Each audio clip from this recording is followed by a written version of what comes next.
2 दशकाहून अधिक काळ लोटला. तुझ्यापासून दूर राहून या 2 दशकात बऱ्याच चांगल्या वाईट घटना घडल्या. काळ या सर्वांचा साक्षीदार आहे.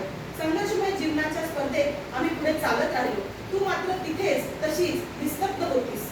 आम्ही वेगाने धावत होतो. पुन्हा महागारी पाहण्यास सुद्धा वेळ नव्हता.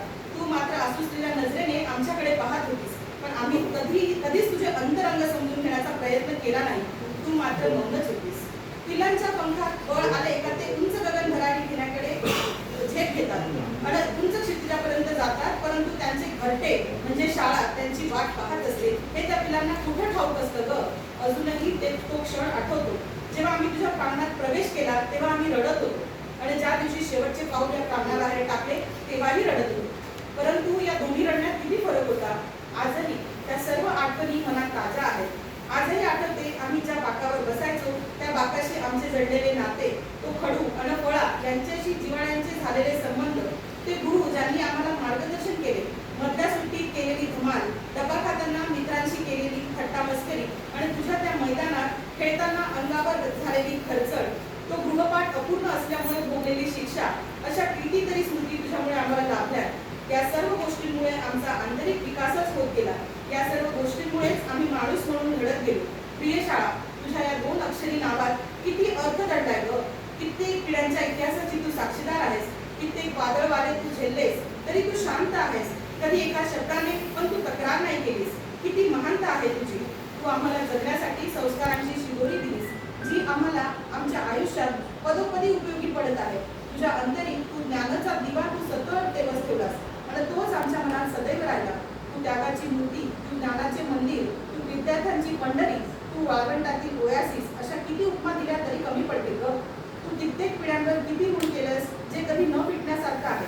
सांग कसा होईल तुझ्या उडव्याचा उतराई, कसे पान खेळू. खरं तर आता वेळ आली आहे तुझ्यासाठी काहीतरी करायची.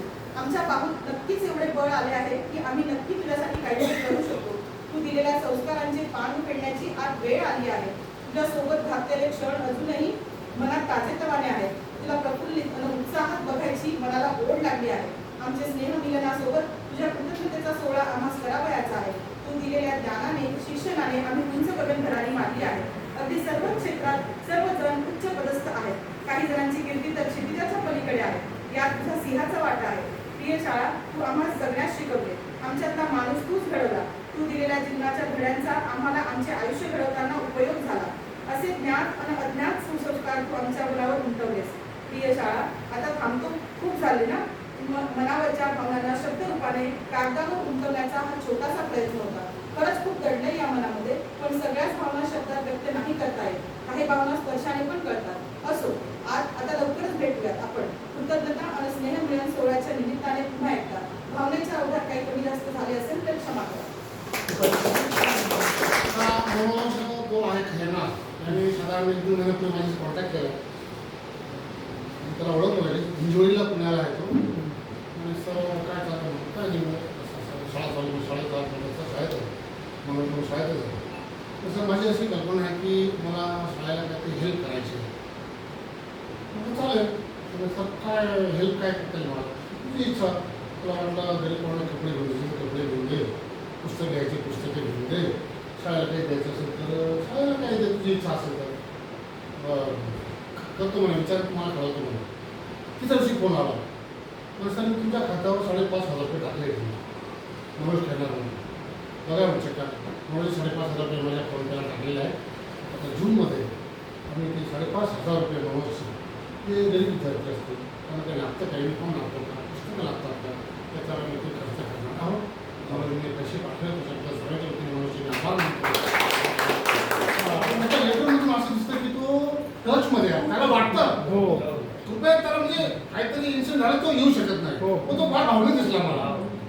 काय कारण असेल मनोजचा किस्सा तुम्ही समजदार आहात. बऱ्याचशा आई पण आहात. तर एक आई मुलांसाठी काय करू शकते ना, याचं उत्तम उदाहरण म्हणजे मनोजची आई. मनोजची परिस्थिती तशी खूप साधारण परिस्थिती.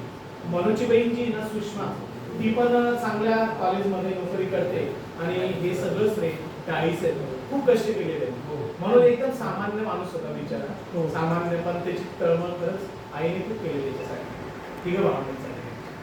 सुषमा पण ती काहीतरी, सुषमाला तर बरेचसे प्रॉब्लेम झाले, काहीतरी डिस्प्यूट झालं नंतर झालं सगळं व्यवस्थित.